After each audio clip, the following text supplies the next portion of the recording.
Oh, freedom, oh, freedom, oh, freedom over me. And before I'd be a slave, I'd be buried in my grave and go home to my Lord and be free. Destination Freedom.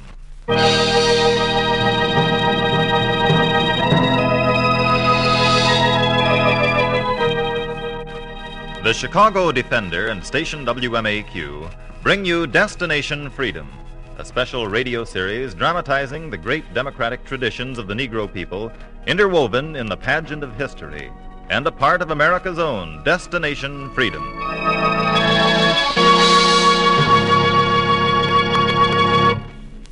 This week, Destination Freedom tells the story of Frederick Douglass, outstanding leader of the Civil War period and internationally known spokesman for the rights of men. The dramatizations will be in 2 episodes. The first, entitled The Making of a Man.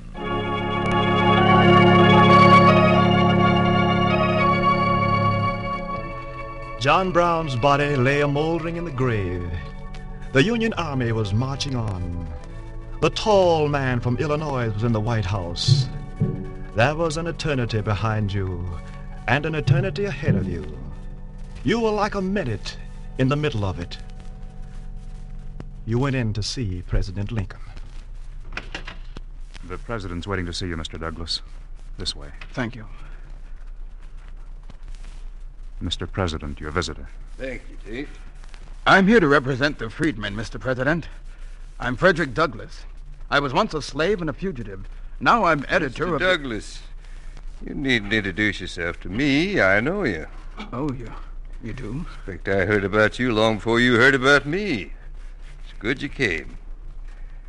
You've been through enough to know why the soldiers are out there. Sit down and let's talk this thing through. Yes, I know you, Mr. Douglas. I know you. I know you, he said. And you wondered how much the tall man knows. Does he know the year you were born? It was never told to you. Does he know who your mother was? You saw her only once.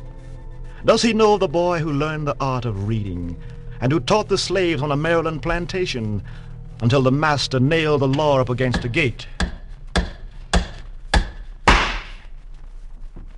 Any person, slave or free, that teaches a slave to read or write will be imprisoned for 2 years and whipped 39 lashes according to the law of this state.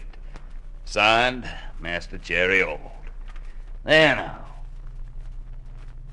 And at noonday, the boy stood looking at it with a fellow slave. You were the boy. What's it read, Frederick? Say it out loud. You can read it, Sandy. You've been in my class a month now. Takes more than a month to read writing. I can't make it out. It says if I'm caught teaching you to read, I'll be lashed. If I'm caught. Are they suspicious? Maybe he missed his books out of the library. I put them back when I cleaned it. I put them back. He's coming. Look away from the sign. Look away. Nice to see you reading the bulletin, boy. You can spread the news. Me reading? Frederick I'm talking to. Books disappear from my library at night. They walk back in the morning. The mistress taught one slave how to read. I was a child then. You're impudent and wild now. The law knows reading and writing unfits a man to be a slave. You've had too much of it. That Yankee editor's freedom paper's been seen in your cabin. You told me about that, sir. I'll tell you again. Get it in your head. You're not a man, you're a slave. It's the Lord's will. If I hear tell you spreading unrest, I'm calling in the slave breaker. Oh, no, sir. I sure will. One bad sheep will lead a flock astray, and I'll not have it. Now get to your work. Stop dreaming. Frederick, I can read it now. It means classes are over. You still believe knowledge will make you free? I do. Meet Sundays in my cabin for Sunday school. Where'll we get the books? I'm afraid to get... Never mind the master's books. I've got a freedom paper here. We'll practice reading it. Never mind the master's books.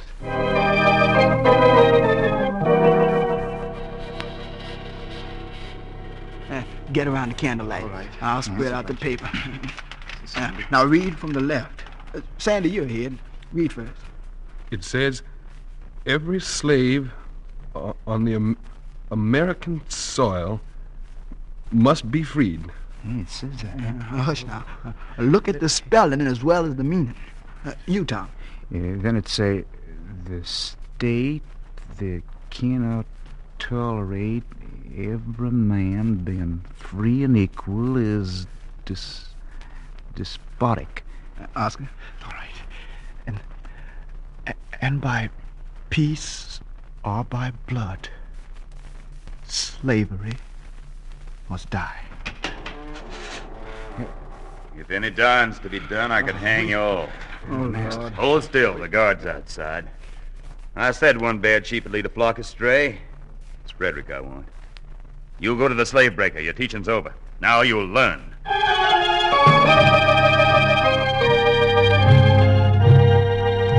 You have already learned that knowledge in the hands of the enslaved was more feared than a gun. You remembered it while the master talked to Covey, the slave breaker. He's big for his age, Covey. Can you handle him? I make my living handling him, Mr. Alt. And to keep your living, break him in quick. He'll fetch a smart price in a couple of years. He'll bring more if he knows his ABCs. Hey, Frederick, come over here. Yes? You say yes to your master's boy. You ain't no man. You're a slave. You hear? And you feel the lash. You twist and you bend, but you don't break. And when the whip stops... You ain't crying. You got no feeling? If you're thinking of escaping, you get out of your head. We'll watch you. Now get off to your cabin. And no rations. Get off!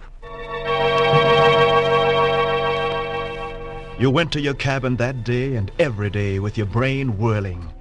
At night you'd roll on the straw, thinking and searching. And one night your bedmate woke and wondered... Fred, Huh? you still awake? I'm awake. Thinking? Thinking. You wouldn't get past the gate. They check. I'll get past. I'll get... Covey the master. Pretend you're asleep. Hold up the light. One escaped last night. Frederick here? Yeah, they don't get far without a pass. Frederick's asleep. One bunk's empty. Yeah, just the kitchen boy's gone, say. His master wrote out a pass.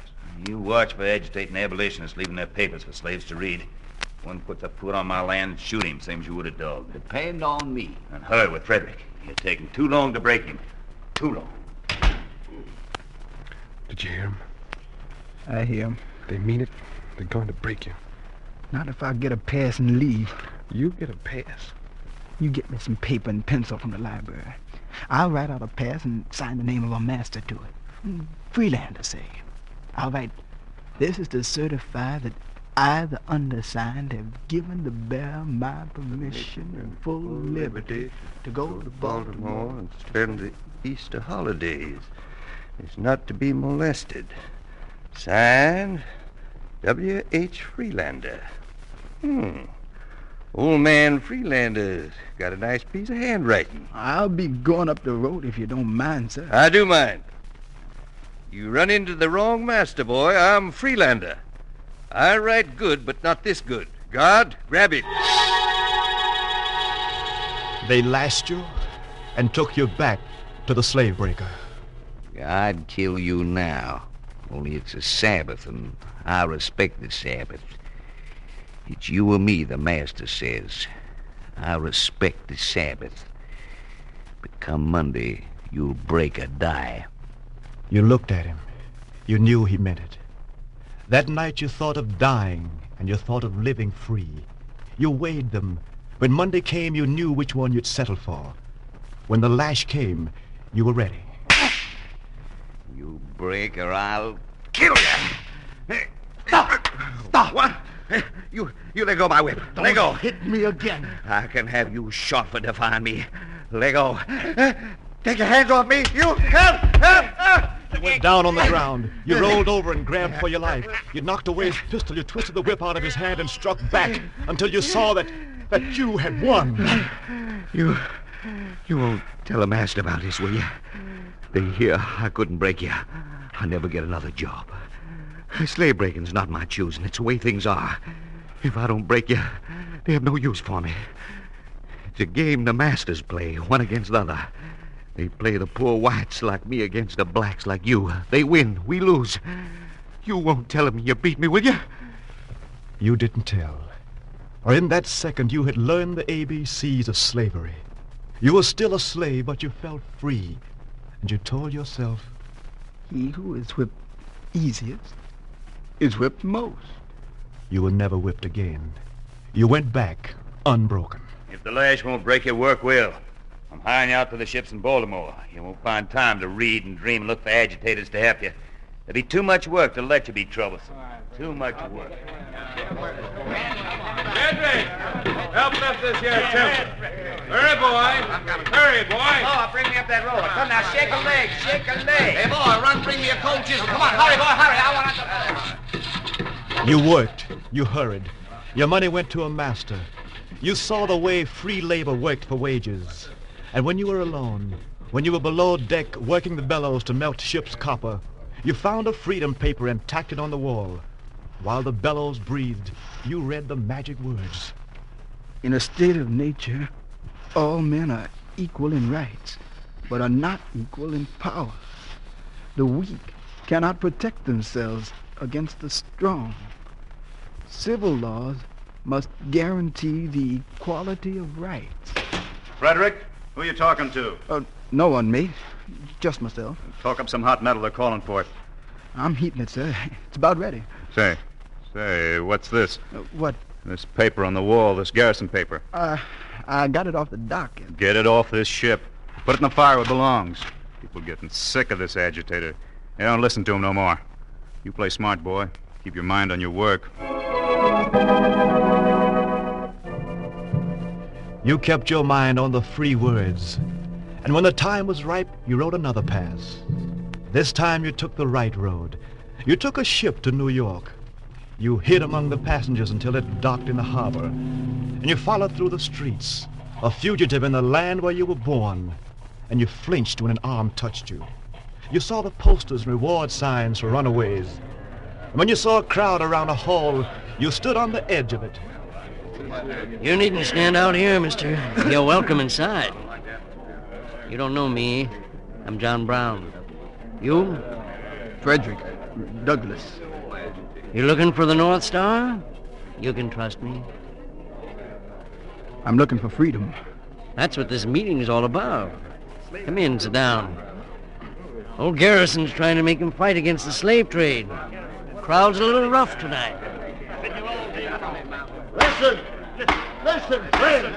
Friends, I'm telling you, freedom's your business, not just the bondsman. Listen. We ain't listening enough. Stop your agitation. Right. Get out of town, troublemaker. Get out of town. As long as there are men in bondage... He called slaves men. Slaves aren't men. Friends, listen to me. Listen. It's a rough crowd tonight, friend. Why do they talk that way? Why don't they listen to him? Because they've never seen or heard those he speaks about. Would you take the platform and speak? Speak? Me? Yes. We need a new voice. What could I tell them? Tell them the truth. They've never heard it from a slave. Tell them. I'm no speaker. You'll be one. The men on the platform need your help. Will you give it? I'll try. Good. Come on, don't be afraid of the crowd. The roar's worse than the bite. Follow me to the platform. Mr. Garrison, here's a new voice for him to hear. Can he speak? Well, if they'll listen, go on. All right, Douglas. You stand before the roster. Sit down. Sit down. Get off the platform. Get off the platform. Get out. Fred Douglas. Fred Douglas, the man from Baltimore, wants a word with you. He's no man. He's a slave. Listen now. Listen. Give him a chance. Go on. Speak. Friends and free men. A few weeks ago, I was a slave. Now I'm free. I'm not here to prove slaves are men. Nobody doubts it. Listen to him. There are laws forbidding the teaching or reading or writing to slaves. and forbidden travel to slaves. That's right. Should be. If slaves were not men, would they need such laws? I'm not here to convince you slavery's wrong. A system that makes men work without wages, beats them, hunts them down, starves them, needs no argument to prove it wrong. You say, jail the agitators and the radicals and we'll have peace. You're wrong.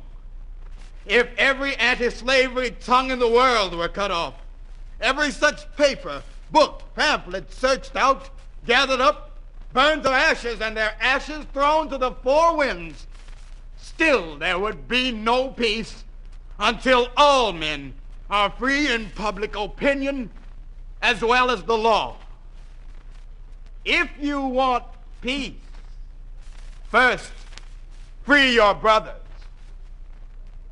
You had spoken, but the hall was quiet, and you wondered if they heard or felt or understood. And Garrison asked them, Is he who spoke a slave or a man? He's a man.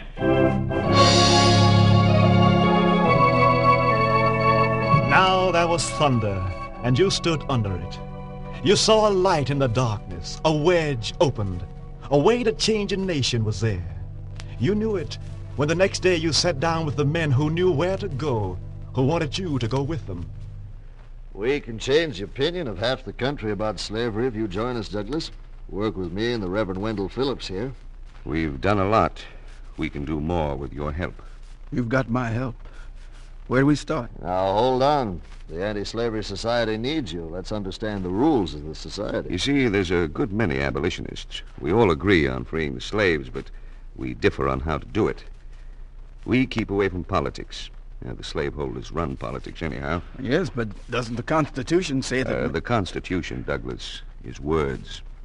We live by action. The Constitution allows for slaveholding, doesn't it? When you get experience, you'll see the only way to end slavery is to dissolve the Union. If I learn different? Cross that bridge when you get there. We fight not with guns, but by moral persuasion. I'd like to look for a better way. We're all looking for better ways. The work's dangerous. Some of our people have been killed. George is offering $5,000 for Garrison's head.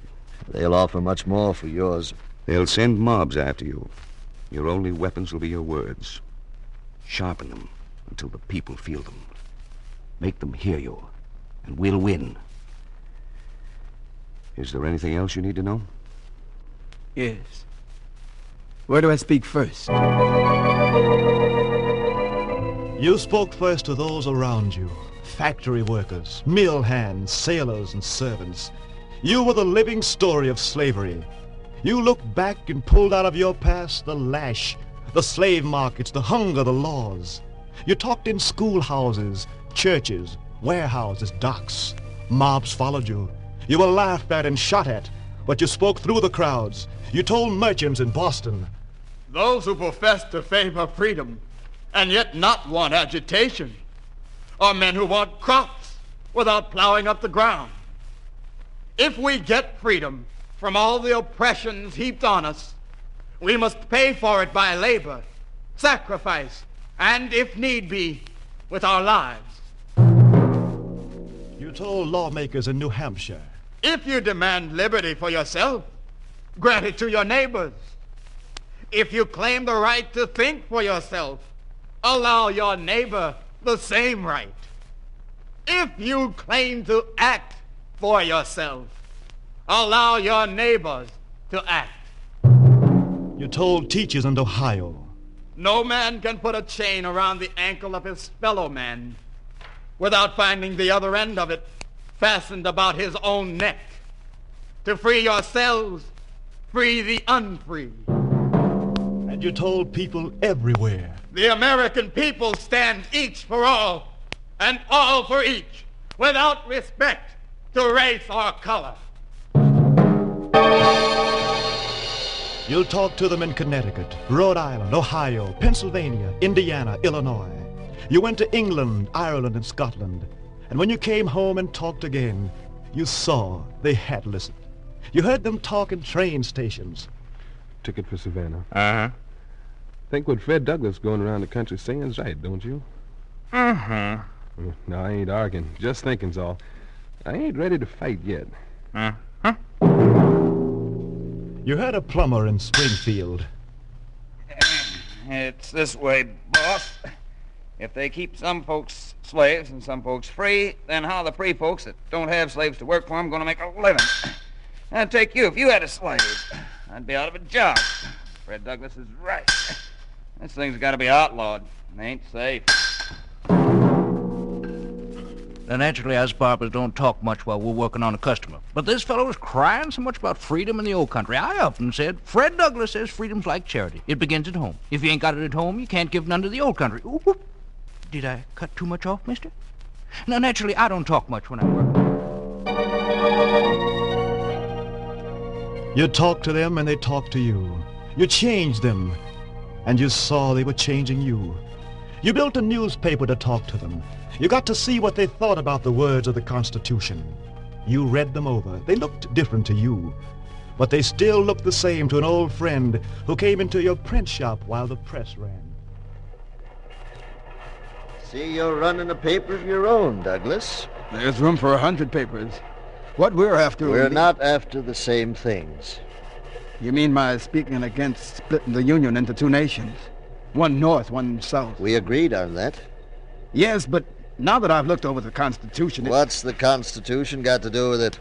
Can it stop slaveholding? Can it stop discrimination, segregation? I believe it can. It says... Just words. Just a pack of meaningless, empty words. Now, see here. Negroes, Jews, Gentiles are people, aren't they? Get to the point. Well, the Constitution reads, we the people. Not we the white people. Not we the privileged class. We the high, not we the horses, sheep, swine. Get to the point. We the people. That's the point. And who'll enforce this thing? I've been going into politics lately. Douglas, it's against the society's rules. I know. I don't trust the Whigs and the old parties, but well, there's a new man. Abe Lincoln. That man. He'll be just like all the others. I'm banking on him being different. Douglas, how long have we been together? Well on 20 years. And we've done well for the cause. We've changed people's minds. In the past, yes. Now we've got to change. Slavery's changing, industry's changing. We can't stop slaveholders with talk. We've got to change our methods. I never thought there'd be a day when we'd be enemies. The society'll go on. It'll go on without Frederick Douglass. You lost the star that had guided you. You're on your own road now. You look back at your old friends, and some were behind you, unchanging, unmoving. And then one called you to his home for breakfast. He was John Brown. He was 10 years ahead of you. Moral persuasion will never free a slave, Douglas. It spreads every year, state by state. I try to tell people that. Moral persuasion, preaching, underground railways, pleading, politics. We tried them all. I see the only way to get this curse out of the country is to put guns in the hands of the oppressed. What do you mean? Douglas, some men and I are going to a place called Harper's Ferry. I know it. We're taking the arsenal there. We'll build a fortress in the mountains around it. I know those mountains. Then we'll build an army. That would be war. Slavery is a state of war, Douglas. I thought you'd see it. I wanted you to come with me. Harper's Ferry is a steel trap. You won't have a chance. There's a chance of bringing the country to its feet, ready to fight. That's the chance I'll take. You coming? Is that the only way? Can you find another way? I'm searching. If you'll wait... I'm done with waiting and searching. I've found my way. I wanted you for a special purpose. When I strike, the bees will begin to swarm. I wanted you to help me hive them. I'll hive them alone.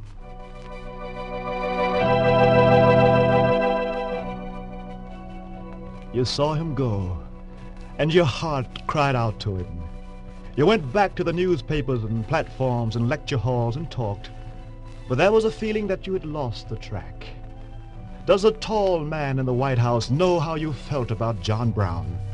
How your words of peace and persuasion were blown to dust when you heard the newsboys shout, "Extra, extra, John Brown caught at Harper's Ferry. Read all about it." Extra, extra, John Brown to be hanged. Extra, extra, John Brown to be hanged. You went before the crowds that jeered him, thinking of the thin, stern man who'd gone out to make the Constitution come alive, and you spoke again. They say John Brown failed. He did fail to save his life, but he did not go out to save his life. He went out to strike against slavery. Was it in vain? I answer 10,000 times, no. John Brown has begun the war that will end slavery. Until he struck, we fought only with words, votes, compromises. John Brown cleared the way. We go his way. The stars above in heaven now are kindly looking down. The stars above in heaven now are kindly looking down. The stars above in heaven now are kindly looking down on the grave of old John Brown. 2 years passed like a day, and the soldiers went the way of John Brown. You remember when the tall man from Illinois came into the White House, and he says he knows you. How much does he know? I know all about you, Fred Douglass. We've both climbed the ladder the hard way.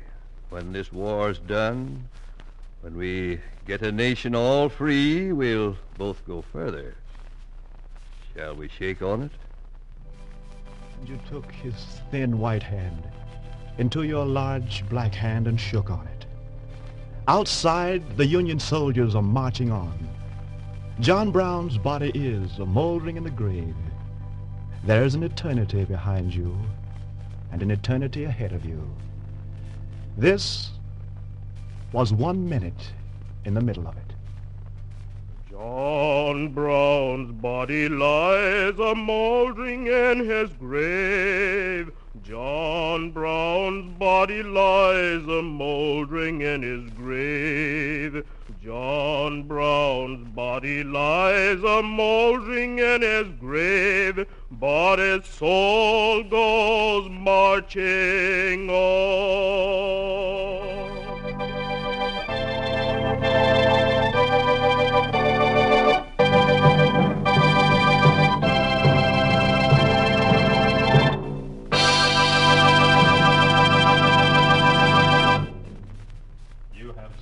Destination Freedom's dramatization of Part 1 of the story of Frederick Douglass. Next week, we bring you the second and final chapter in the life of this outstanding American statesman. Destination Freedom is written by Richard Durham, and the production is under the direction of Homer Heck.